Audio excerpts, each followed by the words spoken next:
The thin, cream-colored paper felt alien against the dark-stained wood of the front door. It was held in place by a strip of blue painter's tape, a shockingly informal method for delivering what felt, instinctively, like a declaration of war. Alex Henderson, architect, husband, and a man who believed in the clarifying power of right angles and precise measurements, peeled it from the door with a surgeon's care. His name and address were typed at the top, below. The heading was simple, almost benign courtesy notice of covenant violation. He read the single offending sentence, his eyes scanning it again and again, as if repetition might alter its meaning. An unapproved structure, deck, pergola, has been observed in the rear of the property, which appears to be encroaching upon the designated common area view corridor easement, in potential violation of the covenants, conditions, and restrictions CC&Rs, Part 8.4.2. The words were a jumble of bureaucratic nonsense. Unapproved.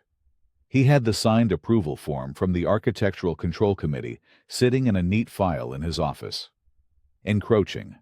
He had personally surveyed the property line with a laser measure before the first post was ever set.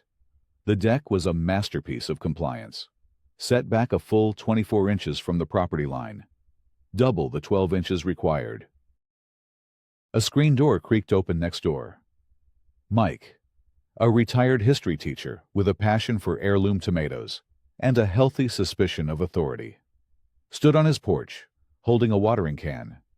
He nodded toward the paper in Alex's hand. "Got one. Did you?" Mike's voice was low, conspiratorial. "The welcome wagon." Alex held up the notice. "It says my deck is unapproved and encroaching on a common area. That's impossible. I have the ACC approval, and I surveyed it myself." Mike gave a grim, knowing smile that didn't reach his eyes. "Doesn't matter. It's not about the deck, Alex. It's about you. You asked her about the reserve fund study at the last quarterly meeting." Alex's mind flashed back. Carolyn Peters, the HOA board president, had been presenting the budget. He'd simply raised his hand and asked a procedural question about whether the board had commissioned the state-mandated triennial reserve study. It was a simple point of order, a matter of fiscal prudence. Carolyn's smile had tightened, her eyes flashing with a brief, cold fire before she'd briskly replied that it was under review and moved on. "That?" Alex asked, incredulous. That was a 5-second question. "For her. That's a challenge to the throne," Mike said, turning the nozzle on his watering can. He began to tend to a pot of basil, his back to Alex. "It's starting. She does this to everyone who challenges her. The paper is just the first shot. Good luck." He disappeared back inside, leaving Alex standing on his porch in the warm afternoon sun, the notice feeling heavier in his hand. He looked past his perfectly manicured lawn, toward the new structure in his backyard. The deck wasn't just wood and screws. It was a promise. It was the physical manifestation of hope, a sanctuary he had designed and built with his own 2 hands for his wife, Sarah. Sarah was recovering from an illness that had stolen a year of their lives, caging her within the 4 walls of their home. The deck, with its fragrant cedar planks and the delicate lattice of the pergola overhead, was meant to be her bridge back to the world. It was a quiet place where she could sit with a cup of tea, feel the sun on her skin, and listen to the birds without the exhaustion of a longer journey. He had poured every ounce of his professional skill and personal devotion into its creation, ensuring every joint was perfect, every board was level, every rule was followed. To have it called a violation felt like a deep and personal insult. He folded the paper, the crisp edges making a sharp sound in the quiet air. This was a mistake, a simple clerical error. He would email the management company, Attach a scan of his ACC approval, and this whole absurd misunderstanding would be cleared up in a matter of hours. He was a man of reason and rules. Surely, the system he had so carefully followed would protect him. 2 days later, at the annual summer kickoff neighborhood block party, held in the community clubhouse cul-de-sac, Alex saw Carolyn Peters in her natural habitat. She moved through the clusters of chatting neighbors not as a resident, but as a monarch, surveying her domain. She wore a starched white linen pantsuit and carried a clipboard, a benign-looking prop that in her hands seemed as menacing as a scepter. Sarah, feeling strong enough to attend for a short while, sat in a folding chair in the shade, chatting with another couple. Alex stood nearby, nursing a plastic cup of lemonade, his eyes following Carolyn's progress. He had emailed the management company. As planned, he had received an automated reply confirming receipt of his message. Since then, there had been only silence. Carolyn stopped at the edge of the Miller's lawn, a patch of grass so uniformly green it looked like a CGI rendering. She placed her clipboard on the ground, knelt with a surprising agility, and produced a small, metal tape measure from her pocket. With a flick of her wrist, she extended the tape and meticulously measured the height of the grass blades near the curb. Mark Miller, a good-natured guy who worked in IT, saw her and ambled over, a half-eaten hot dog in his hand. Everything up to code. "Carolyn," he asked, a nervous chuckle in his voice. Carolyn stood up, snapping the tape measure shut. 3¼ inches. "Mark," she announced, her voice carrying across the lawn. "The community-wide standards specify a maximum height of 3 inches. I'll just make a note of it. No need for a formal notice just yet, as long as it's rectified by Monday." She smiled a bright, toothy smile that conveyed no warmth whatsoever, made a small checkmark on her clipboard, and continued her regal procession. Mark was left staring at his lawn, his hot dog forgotten. The interaction was a perfect piece of theater, a public demonstration of her power. It was a message to everyone: I am always watching. No detail is too small, no infraction too trivial. Alex felt a chill despite the summer heat. This was not a woman who made clerical errors. He felt a hand on his arm and turned to see Sarah looking up at him, her face etched with concern. "Is that her?" she whispered. Alex nodded. "That's her. She seems intense." "That's one word for it," Alex said. He squeezed her hand. "Don't worry about the notice. It's just a misunderstanding. I'll get it sorted out." But as he watched Carolyn pause to straighten a slightly crooked campaign sign for a local councilman on another lawn, he realized Mike had been right. This wasn't about a deck. This was about power. And he had, in his own quiet, orderly way, questioned it. The following Tuesday, the misunderstanding escalated into a formal declaration of hostilities. It arrived not via painter's tape, but via the United States Postal Service, delivered by a mail carrier who required a signature. The envelope was long and white, bearing the letterhead of Patriot Property Management, the firm that managed their HOA. Inside, the letter was printed on heavy, authoritative bond paper. It was a formal notice of violation. "Dear Mr. Henderson," it began, the politeness of the salutation a stark contrast to the aggression of the text that followed. "This letter serves as a formal notice of a continuing violation of the covenants, conditions, and restrictions, CC&Rs of the Lakeside Commons Homeowners Association. An inspection on date confirmed the existence of an unapproved structure deck, pergola, encroaching upon the common area view corridor easement. A direct violation of CC&Rs. Your rate 4.2 encroachment on common area." The letter went on to state that the Architectural Control Committee's prior approval was rescinded due to a material error in the application's review regarding easement boundaries. It demanded that he remove the offending structure in its entirety within 1414 calendar days of the date of the letter. The final paragraph was the hammer blow. Failure to comply within the specified time frame will result in the levying of monetary fines against your property in the amount of $100 per day, retroactive to the date of this notice, until the violation is cured. At the bottom of the page was a certified mail tracking number, 7018-1830-0001-4598-2112. It was a string of digits that made the threat terrifyingly real and official. Alex placed the letter on the granite kitchen island. He could hear the shower running upstairs. Sarah. She had been having such a good week. Her energy was returning, and she had spent the entire morning on the new deck, reading a novel and texting him pictures of a robin that had landed on the railing. The deck was already working its magic. The water upstairs shut off. He had a few minutes before she came down. He felt a surge of cold fury, a feeling so foreign to his usually placid nature that it startled him.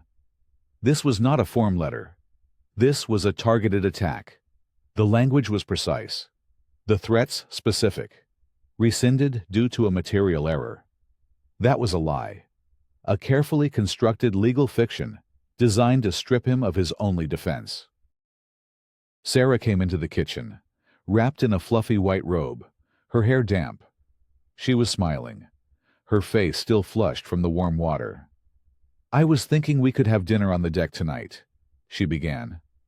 Then her eyes fell on the letter on the counter. She saw the official letterhead, the bolded, ominous headings. Her smile faltered. "What is that?" she asked, her voice small. Alex's first instinct was to hide it, to shield her from the ugliness. But that wasn't the nature of their partnership. They faced things together. He took a deep breath. "It's from the HOA," he said, his voice level and calm, betraying none of the turmoil he felt inside. "It's about the deck. There's a bit of a bureaucratic issue we need to sort out." She walked over and read the letter over his shoulder. He felt her stiffen, her hand instinctively going to her stomach. The color drained from her cheeks. The stress, the anxiety, it was exactly what her doctors had warned her against. He watched the joy of her good day evaporate, replaced by a familiar, weary fear. "They want us to tear it down," she whispered, her voice trembling. "Alex, they can't do that. Can they? You did everything right." He wrapped his arm around her, pulling her close. "No," he said. The word, a solid, unwavering vow. "They can't. This is a mistake. It's an abuse of power, and I am not going to let them get away with it. I am not letting them take your sanctuary away." The fight was no longer theoretical. It was no longer a matter of principle or a 5-second question at a meeting. It had invaded his home, threatened his property, and, worst of all, it had brought distress to the person he had sworn to protect. The line had been crossed. The board of directors hearing was held 2 weeks later in the same soulless, beige-walled clubhouse where the summer party had taken place. The air was thick with the scent of stale coffee and self-importance. Alex sat at a long folding table, facing the 5 members of the board, who were arranged like a tribunal. Carolyn Peters sat in the center, the queen on her throne, flanked by 4 other homeowners who looked varying degrees of bored, uncomfortable, or sycophantic. A thin, nervous-looking man with a cheap suit and a name tag that read, Mr. Jennings, Patriot Property Management, sat slightly behind Carolyn, clutching a laptop. Alex had prepared meticulously. He had a binder with tabbed sections. Tab A contained the original ACC application. Tab B, the signed, dated approval form. Tab C, his own detailed survey drawings, complete with measurements and references to the community plat map he had on file. He was calm, focused, and ready to dismantle their erroneous claim with the cool, irrefutable power of facts. The board now calls the hearing for the violation at 121 Oak Lane. Owner Alex Henderson, Carolyn announced, her voice devoid of any warmth. She read the violation aloud from a sheet of paper, her tone suggesting a grave and serious crime had been committed.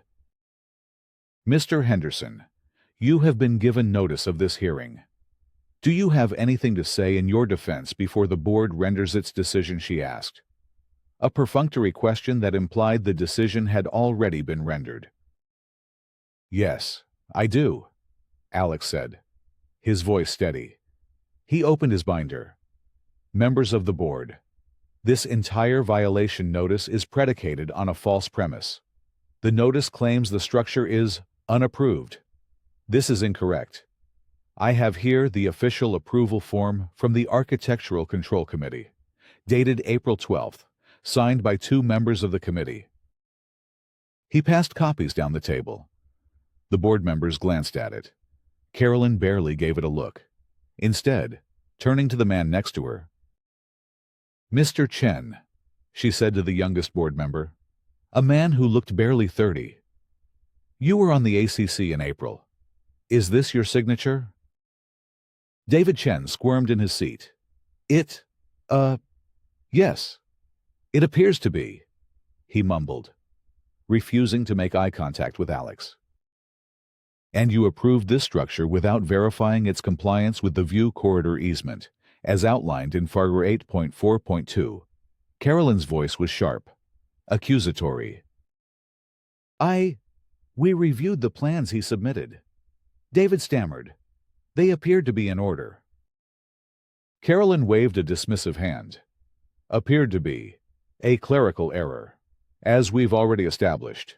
An unfortunate oversight by an inexperienced committee member. But an error nonetheless. The board has the authority, and indeed the duty, under the bylaws Article 5, Section 3, to rescind any approval granted in error that violates the covenants. The approval is void. It was a stunning move. She had publicly thrown her own committee member under the bus and twisted the bylaws to her purpose. Alex felt his composure begin to fray. With all due respect, Ms. Peters, he said, forcing his voice to remain even. The second point of the violation claims an encroachment on a common area. This is also factually incorrect. The deck is located entirely on my private lot. I have my own survey here, which confirms it is set back 2 feet from the property line.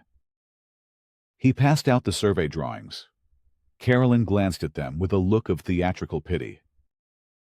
Mr. Henderson, your personal drawings, while very neat, are not official records of the association, she said. The view corridor easement is a specifically defined common area that overlays the rear 10 feet of several lots on this street, including yours, to protect the view of the lake for the homes on the upper hill. Your structure, regardless of its distance from the property line, is built within that easement. It is an encroachment. Mr. Jennings, can you confirm? Mr. Jennings snapped to attention. Yes, Ms. Peters. Our records indicate a 10-foot view corridor easement is in effect for lots 115 through 124. Mr. Henderson's property is lot 121.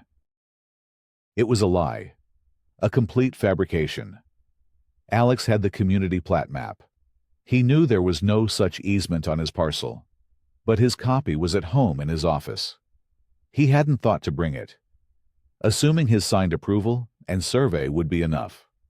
He had underestimated their capacity for deceit. That's not correct, Alex said, his voice rising slightly. My deed and the official plat map show no such easement on my lot. I would be happy to provide those documents. Carolyn smiled that cold, empty smile. Thank you for your perspective, Mr. Henderson. The board will take your unsubstantiated claims under advisement. Now, next on the agenda. Wait, Alex said, stunned. That's it. You're not even going to look at the official documents. The hearing is concluded, Carolyn said, her voice like flint. You will receive the board's written decision within 5 business days. Thank you for your time. She banged a small, ridiculous gavel on the table. The other board members began shuffling their papers, refusing to look at him. He had been overruled, dismissed, and publicly humiliated. He had come armed with facts, but he had walked into a kangaroo court, where the verdict was written before the trial began. As he packed his binder, his hands trembling with suppressed rage, he realized the terrifying truth: the rules, as he understood them, did not apply. Carolyn wasn't just enforcing the rules, she was rewriting them as she went along. And he had just been cast as the villain in a play for which she was the sole author, director, and star. The first step in any architectural project is to understand the site, to know the terrain. Alex realized his fight against the HOA required the same principle. He had been fighting on their turf, using their flawed interpretation of the rules. Now, he needed to get back to bedrock, to the foundational documents that governed not just the HOA, but the land itself. His first call was to George Gable. George was a curmudgeon in his late 70s, who lived 3 streets over and had spent 45 years as a senior surveyor for the county. He had a reputation for being gruff, precise, and having absolutely no patience for fools, which was why most people in the neighborhood were terrified of him. Alex had met him once when consulting on a property line dispute for another client, and had been impressed by his encyclopedic knowledge of local land use law. Alex found George in his garage, meticulously cleaning a set of antique drafting tools. He listened to Alex's story without interruption, his brow furrowed in concentration. When Alex finished, George let out a low whistle. A view corridor easement. George grunted, wiping a compass with an oiled cloth. Classic move. It sounds official. It's hard to disprove on the spot, and it's usually buried so deep in the county records that most folks give up before they find it. She's not an amateur. But it doesn't exist on my lot, Alex insisted. I checked the plat map when we bought the house. The copy they gave you at closing, George chuckled. That's a summary. A convenience copy. We need the original, the recorded plat map, the master document, and the associated deeds of easement. Let's go to the library. The library, as George called it, was the county recorder's office, a cavernous, dusty archive in the basement of the county courthouse. It smelled of old paper and bureaucratic inertia. George navigated the rows of massive, leather-bound plat books with the confidence of a librarian in his own stacks. Here we are, he said, pulling out a book so large it took both of them to heave it onto a viewing table. Lakeside Commons, Phase 2, recorded 1998. He ran a gnarled finger down the index and flipped to a page filled with a spiderweb of lines, numbers, and call-outs. He pointed to a section of the map. There's your street, Oak Lane, lots 115 to 124. He then traced a faint, dotted line that ran across the back of several lots. And there's your easement. Alex's heart sank. So it's real. Oh, it's real. All right, George said, a sly glint in his eye. But look where it stops. He tapped the page emphatically. It runs across lots 115, 116, 117, and 118. It terminates right here, at the property line of lot 119. It was designed to protect the view for the houses on this little bluff here. Your lot. 121 is 200 feet away from it. The easement doesn't apply to you. It never has. Relief washed over Alex, so potent it almost made him dizzy. So Jennings was lying. She was lying. lying like a rug. George confirmed. He then slid his finger across the map to another street. Now, while we're here, let's take a look at the board president's house. What's her name, Peters? Here she is. 450 Lakeside Drive. George leaned in close, pulling a small magnifying glass from his pocket. He hummed to himself for a moment. Well, well, well. What do we have here? He murmured. What is it? Alex asked. Your CC&Rs specify a 20-foot rear setback for all primary structures, right? And a 10-foot setback for additions like sunrooms or screened porches. That's right, Alex said. Section 7.3. According to this plat map, her property line is here, George said, tracing a line with a pencil. And the foundation of that big, fancy sunroom she added last year is, oh, dear, about 4 feet inside the 10-foot setback. That's a 6-foot violation. A big one. Alex stared at the map. It was undeniable. The woman who wielded the rule book like a weapon was in clear violation of one of its most fundamental rules. While George was unearthing the master plans, Alex was waging his own war of attrition via email. He had sent a formal request, citing the relevant state statutes, to Patriot Property Management for copies of the last 6 months of board meeting minutes and all financial records related to contractor bids for community maintenance. For a week, he was met with silence and stonewalling. Mr. Jennings sent polite, evasive replies about processing times and the need for board approval. Finally, after a third email in which Alex mentioned the phrase formal complaint to the state licensing board, a thick manila envelope arrived. He spread the documents on his dining room table. The financial records were a mess of inflated invoices and vague service descriptions. But the meeting minutes were the real prize. He found the records for the April meeting, just after his deck had been approved. The section discussing new architectural applications was there, but the page that should have contained the discussion on a recent, large-scale retaining wall repair project was almost entirely blacked out. Thick lines of digital redaction obscured every name, every number, every detail of the bids. All that was left was the final motion to award the contract to Prestige Contracting, LLC, for an exorbitant sum. The redaction was an admission of guilt. They were hiding something. Alex searched for Prestige Contracting, LLC online. The company had a bare-bones website with no address and a single stock photo of a smiling man in a hard hat. The About Us page listed the owner as one Robert Miller. A quick social media search of Carolyn Peters revealed dozens of family photos.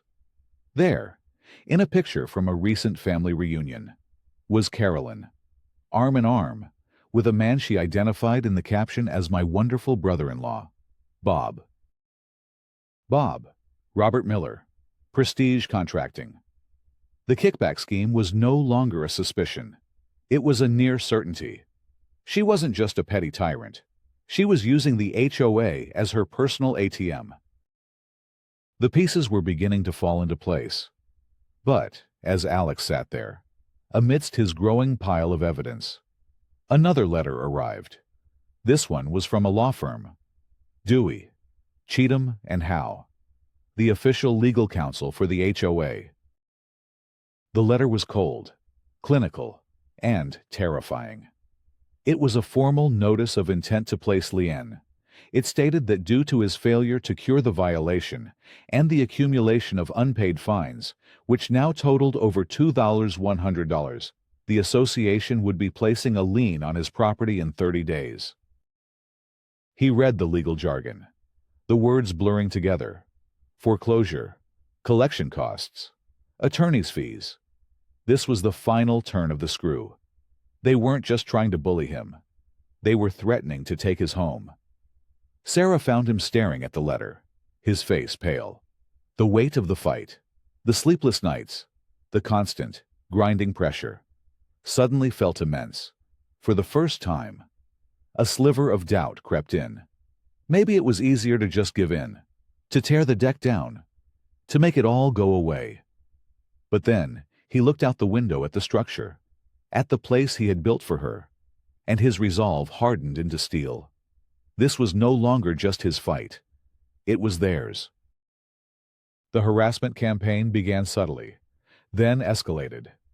First came a notice for his garbage can, which had been left at the curb until 6:15 p.m. on trash day, a violation of the 6:00 p.m. rule. The fine was $25. Then came a notice for a small patch of clover in his lawn, cited under a vague rule about maintaining weed-free turf. Another $25. Each notice was a petty, psychological jab, a reminder that Carolyn was always watching, always looking for a weakness. The message was clear. This will not stop until you submit. The pressure was taking its toll on the neighborhood. One evening, there was a tentative knock on Alex's door.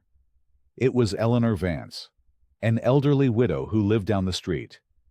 She clutched a violation notice in her trembling hands. "I'm so sorry to bother you, Alex," she said, her voice thin and reedy. "But Mike said you were fighting back. They sent me this." The notice was for peeling paint on her second-story window trim. The fine was $50, with a demand to repaint the entire house within 30 days or face further penalties. I live on my husband's pension," she said, tears welling in her eyes. "I can't afford to hire painters. I'm scared they'll put one of those liens on me. I can't lose my home." Alex's heart went out to her. This was the human cost of Carolyn's reign. It wasn't just about power. It was about preying on the most vulnerable. He tried to comfort her, offering to help her draft a response, and even look at the trim himself. As they talked, he mentally cross-referenced her property with the plat map he now had committed to memory. He remembered seeing something on her lot. As she left, he discreetly walked down the street. It was just as he'd recalled.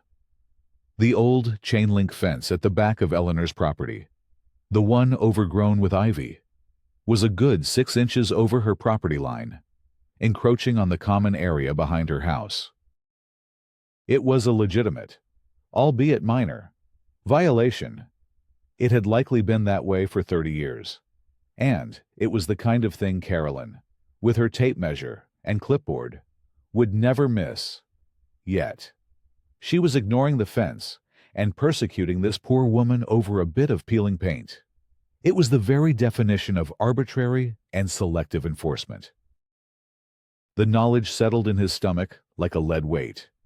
He now possessed a powerful weapon. At the annual meeting, he could reveal Eleanor's fence violation to prove that Carolyn was selectively targeting residents, a major breach of her fiduciary duty. It would be a devastating blow to her credibility. But it would also mean throwing Eleanor Vance directly into the crosshairs. It would force her to deal with the expense and stress of moving a fence, validating the very system of harassment she was terrified of. He would be using Carolyn's tactics against her, sacrificing a pawn to take the queen. The moral cost felt sickeningly high. He now had to choose not just how to win, but who he was willing to be in order to do so. The date of the annual homeowners meeting loomed, less than a week away. It was his only chance for a public appeal, a forum where he could speak directly to his neighbors, bypassing the corrupt machinery of the board. He sent an email to Patriot Property Management, formally requesting a 5-minute speaking slot during the open forum portion of the meeting, as was his right under the bylaws. The confirmation came back from Mr. Jennings, a terse, one-sentence reply. The stage was set. The community clubhouse was packed, every folding chair occupied, with residents standing along the back and side walls. The air was thick with anticipation. The annual meeting was usually a sparsely attended affair, a dry recitation of budgets and committee reports. Tonight, It felt like a prize fight. Word had spread about the Hendersons' deck, about the liens, about Carolyn's increasingly erratic behavior. The community was a powder keg, and Alex was about to strike the match. Carolyn Peters sat at the head table, looking regal and composed. Next to her, a large digital countdown timer had been placed on an easel, its red numbers glowing 5R0. It was a tool she often used to keep homeowner comments brief and under control. Tonight, it felt like a ticking bomb. Alex sat in the front row, his wife Sarah beside him, her hand gripping his tightly. In his lap was a simple folder. Inside was his entire case, the ACC approval, the annotated plat map, and a printout of an email that had arrived in his inbox just an hour earlier from an anonymous address, with the subject line, "Thought you should see this." The first item in our open forum tonight is Mr. Alex Henderson of 121 Oak Lane. Carolyn announced, her voice dripping with condescension. "You have 5 minutes to discuss your ongoing compliance issues. Your time starts now." She nodded to Mr. Jennings, who pressed a button. The timer started ticking down. 4:59, 4:58. Alex walked to the lectern, placed his folder on it, and connected his laptop to the projector. He took a deep breath, looked out at the faces of his neighbors, and began. "Good evening, everyone. My name is Alex Henderson. Most of you know about the violation notice I received for the deck my wife and I built. The board, led by Ms. Peters, claims it's an unapproved structure that encroaches on a common area easement. I'm here tonight to present the facts." The first image flashed on the screen behind him, a high-resolution scan of the signed ACC approval form. 4:45. This is the approval form, signed and dated before any work began. The board now claims this was a clerical error and has unilaterally rescinded it. But the fact is, the structure was approved according to the procedures laid out in our governing documents. He clicked to the next slide. It was the official county plat map, the one he and George had found. He had highlighted his own lot in green. 3:30. The second claim is that my deck encroaches on a view corridor easement. This is the official, recorded plat map for our community from the county records office. As you can see, the easement in question. He used a laser pointer to trace the dotted line. Covers lots 115 through 118 and terminates here. My property. Lot 121 is not, and has never been, subject to this easement. The board's central claim is based on a falsehood. A murmur rippled through the room. People were leaning forward, looking from the map on the screen to Carolyn, whose smile was beginning to look strained. The timer ticked past 2:30. This document is a matter of public record. It is not a matter of opinion, which leads to an interesting question. If the board is so concerned about enforcing our community's rules with such precision, one would expect them to be in compliance themselves. He didn't change the slide.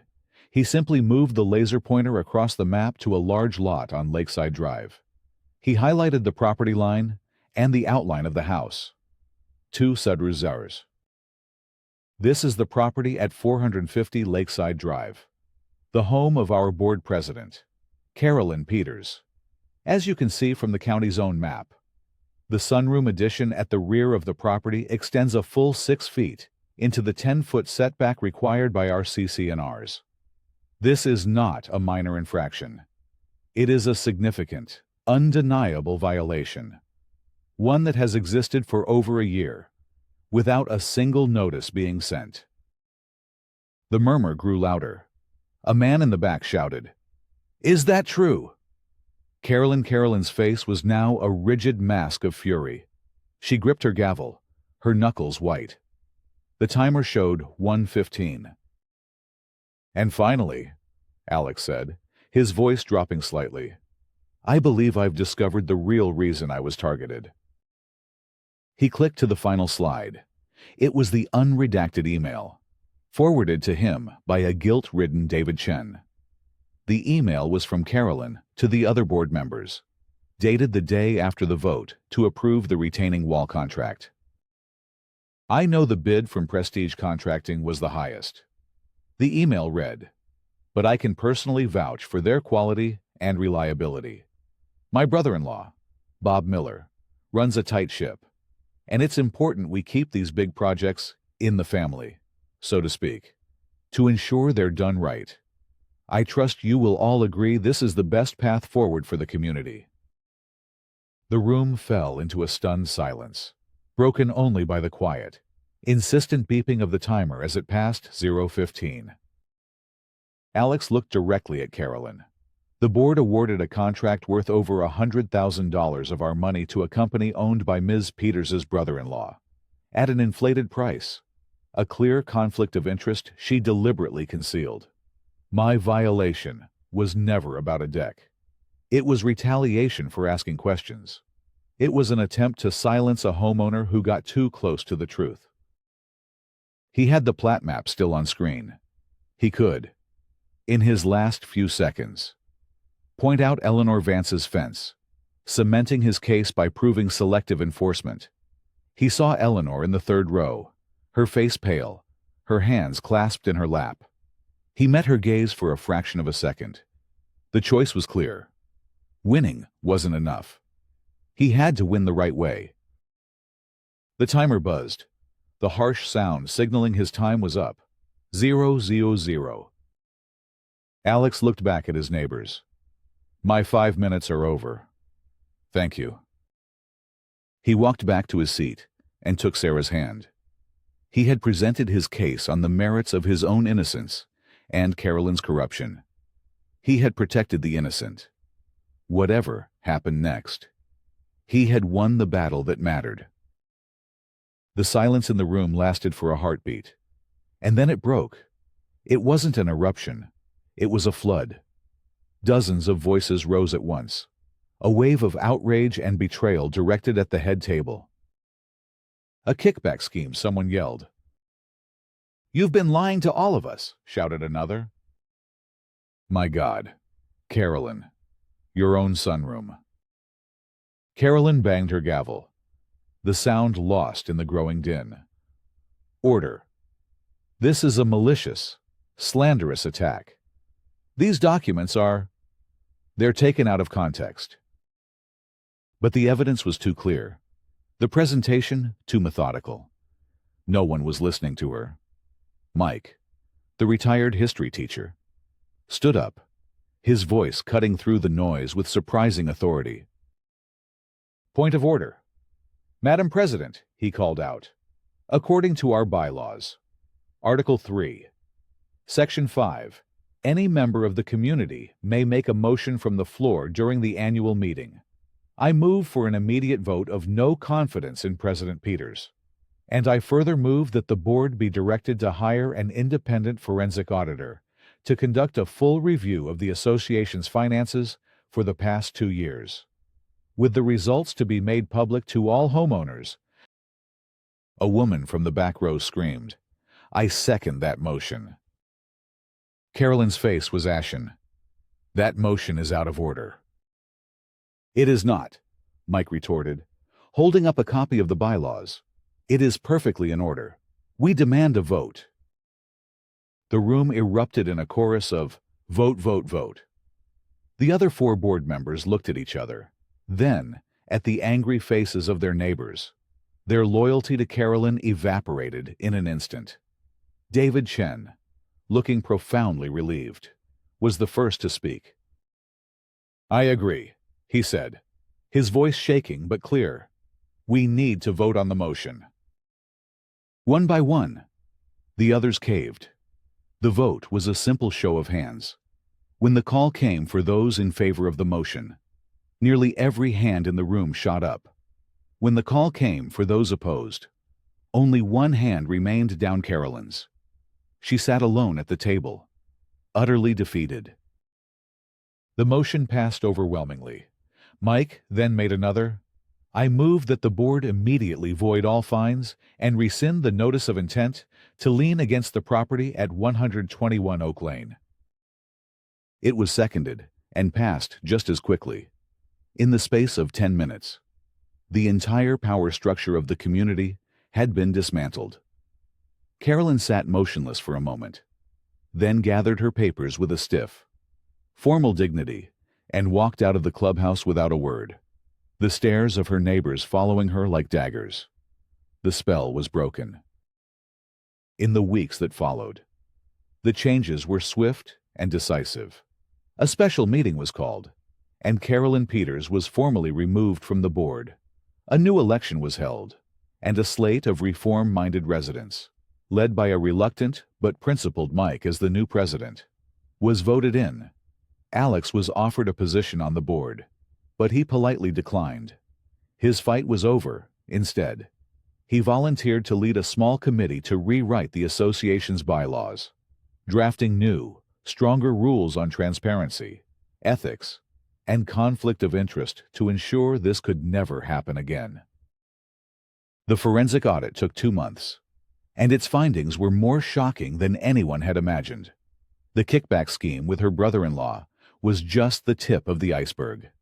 The final surprise was a quiet, desperate act of fraud. Carolyn, who had apparently been in severe personal financial trouble, had been using the HOA's reserve funds as collateral for a high-interest personal loan. She had disguised the arrangement with the bank as a contractor prepayment for a phantom landscaping project, forging board resolutions and financial statements to secure the funds. The retaining wall contract and other inflated invoices were her frantic attempts to refill the coffers before anyone noticed the hole. Her persecution of Alex wasn't just retaliation. It was a desperate act by a cornered person.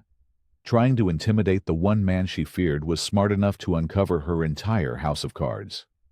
The audit findings were turned over to the local district attorney.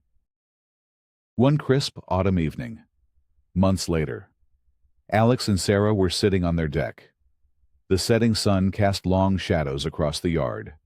The pergola above them was now draped in the delicate tracery of climbing jasmine. It was quiet, peaceful.